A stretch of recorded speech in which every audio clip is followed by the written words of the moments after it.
Broadcasting live from the Business RadioX studio in Atlanta, Georgia. It's time for Atlanta Business Radio. Brought to you by Kennesaw State University's Executive MBA program, the accelerated degree program for working professionals looking to advance their career and enhance their leadership skills. And now, here's your host. Lee Cantor here, another episode of Atlanta Business Radio, and this is going to be a good one. But before we get started, it's important to recognize our sponsor, KSU's Executive MBA program. Without them, we couldn't be sharing these important stories. Today on Atlanta Business Radio, we have Sara Beth Brown, who is the president of Brown & Company Jewelers. Welcome. Thank you. Thank you for having me, Lee. Well, for those who aren't familiar, can you tell us a little bit about Brown & Company? Yes. So Brown & Company was started by my father in 1974. So we are celebrating our 50th anniversary. And we are Atlanta's premier jewelry destination in both Roswell and Buckhead.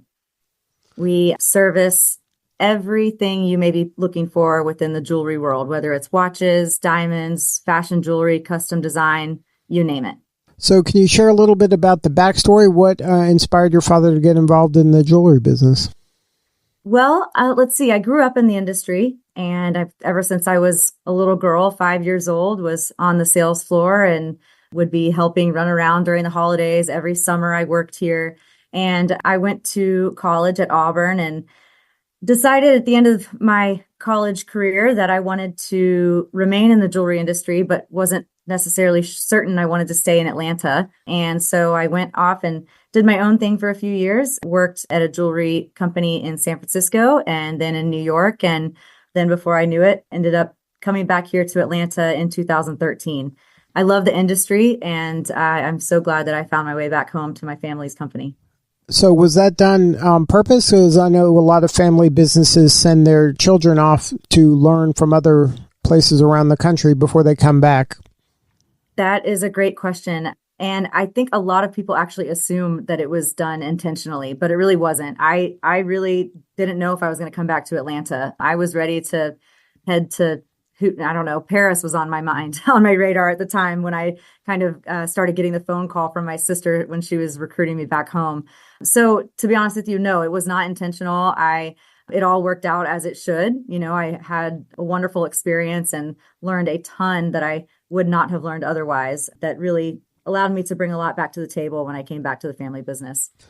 Now, can you share a little bit about the jewelry business as maybe from a macro standpoint? What separates kind of good jewelers from great jewelers? You know, it's so easy to focus on quantity over quality. And I think that's where we make the difference. Here at Brown & Company, our team is extraordinarily particular about what we have on our showroom and what leaves our doors. And, you know, that's a main difference. And also the fact that we are independent and family owned, that we bend over backwards for our customers. And our customers become clients for generations. And I always say that I will not let a product leave this store that I would not be proud to wear myself. And it's really a testament to our customers understanding that it's quality over quantity here. And we take a lot of pride in that. And I think that differentiates us from everybody else. So how do you curate kind of what goes in the store? How do you kind of scour the world to find what is going to be, you know, the classics, what is going to be the next hot trend? How do you kind of navigate those waters? Another great question. You know, we go to a number of different jewelry shows around the world each year, and we draw a lot of inspiration from those shows. A big one being in Geneva and Las Vegas and New York. And, you know, I feel like every year we are getting better and better at curating our collections, whether or not that has to do with our Brown & Company core collection, like you said, the classics, or where we're looking for something a touch different, but, you know, that's something that we know our clients would love to adorn. It's not too way outside of the box. But, one advantage we also have is that we do a ton of custom jewelry. So we know that even if we're inspired at, one of these shows by a certain designer, but we're not ready to go all in, we can still draw inspiration from that and create our own pieces for our customers. If that makes sense. So how does that work? Like if I'm a potential customer and I'm thinking, I'm not sure what I want exactly, but I want to work with someone to kind of create a unique piece. How does that kind of conversation go? How does that working arrangement go? Yeah, so it's a ton of fun, honestly. So the customer, comes in. We typically start by, it depends. If you have an idea in your head, we start there. Or if you're like, okay, I maybe have a family heirloom that is very sentimental, but it's completely outdated. Something I'm not going to wear. There's a ton of different situations that may come about, but we typically start to look around the store, look in the showroom, and kind of draw inspiration from those pieces that we have. And then we will sit down, we'll gather a couple pieces that we like from the showroom, and then really just start talking. And I'm no real artist, but take a pen to paper and just sketch out a few little ideas. And then we'll work with our master jewelers and come up with a concept. And essentially it'll become reality. We do everything in-house, including our CAD and our gemstone setting and our polishing, everything. So the customer can be as in deep into the process as they want, or a lot of people just trust us and say, okay, like if that's the vision, I know you can make it happen. I trust that you know what I want, and we do it. Process, once we have approval from the customer, it takes about anywhere from 4 to 6 weeks, usually on the 4-week side, just depending on how detailed the product may be. So what does your ideal, or who does your ideal client look like? Are they kind of first-time buyers that maybe this is the first engagement ring they've ever purchased, the first big kind of jewelry purchase, or are they kind of celebrities or executives? Who is that ideal client for you? To be honest with you, we love when anybody walks through our doors. Doesn't matter who they are, where they come from. Yes, I think when somebody walks in for their first time, that is incredibly exciting for us. We love to learn, why did they come in? How did they hear about us?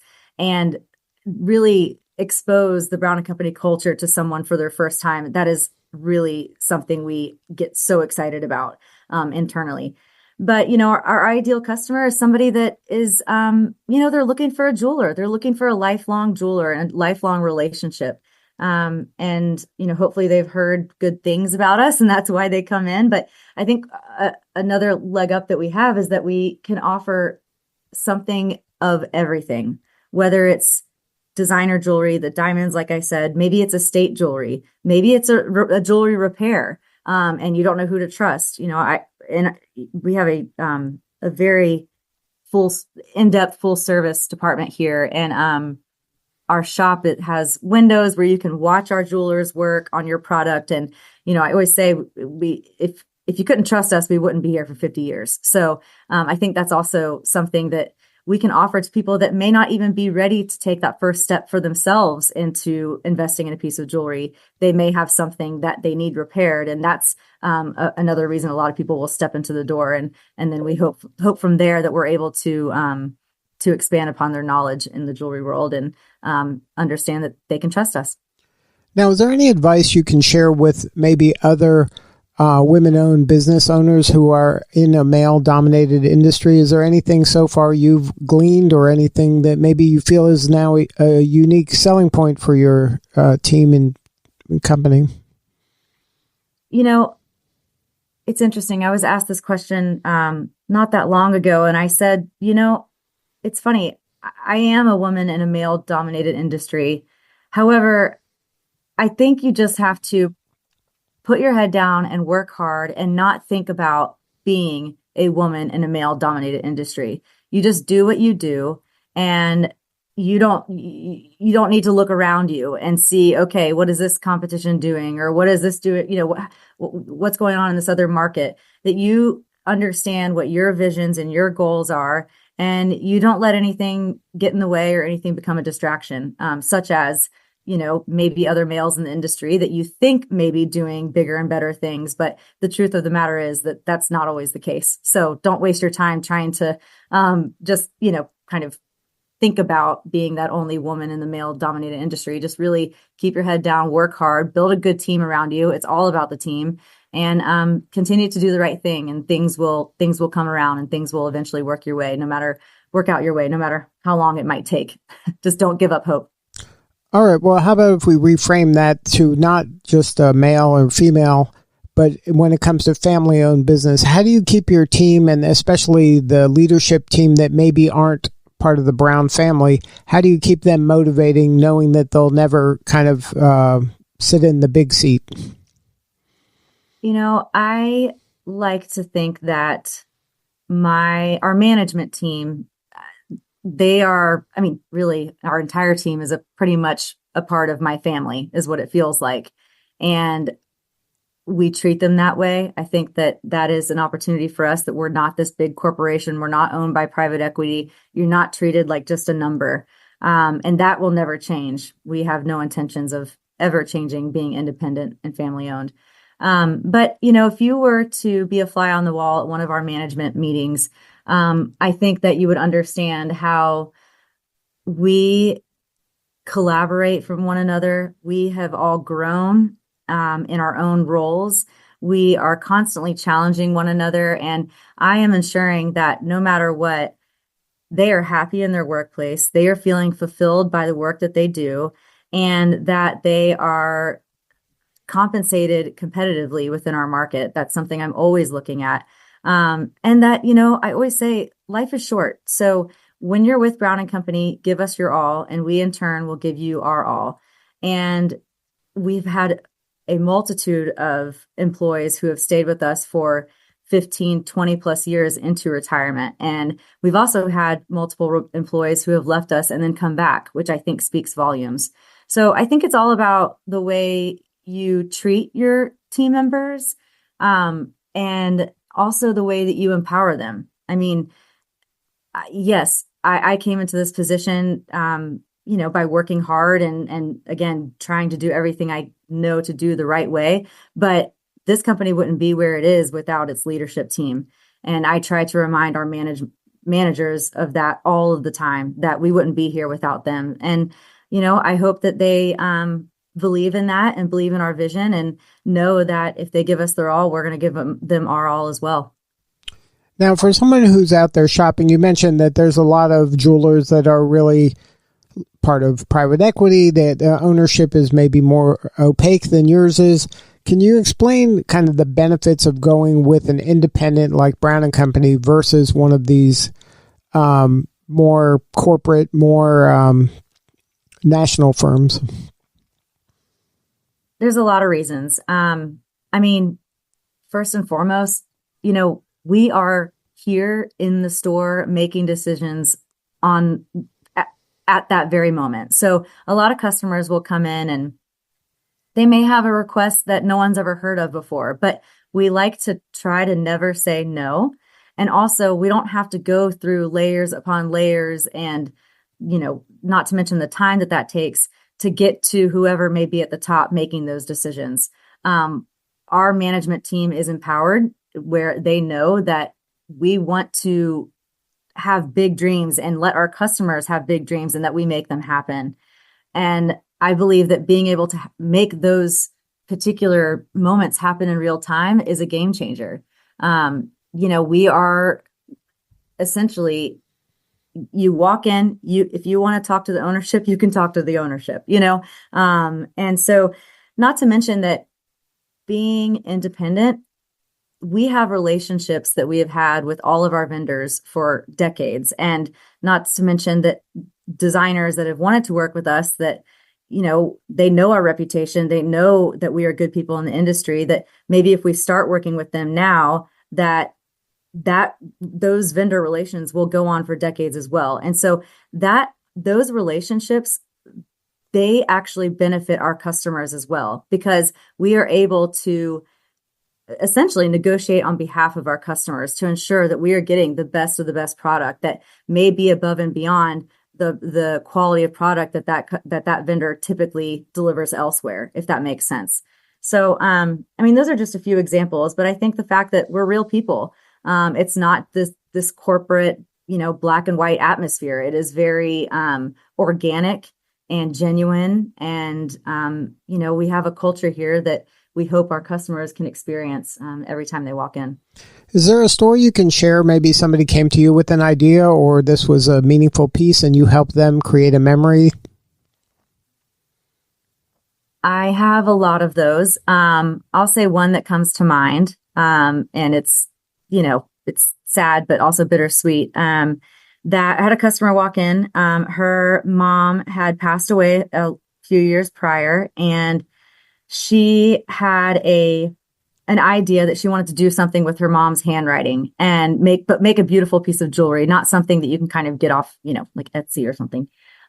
So I asked her if I needed a copy of her mom's handwriting. And so her mom had this quote that she always wrote on the bottom of any note she wrote to her children or her husband or, any birthday card, whatever. And it said, I love you so. And it was in her handwriting.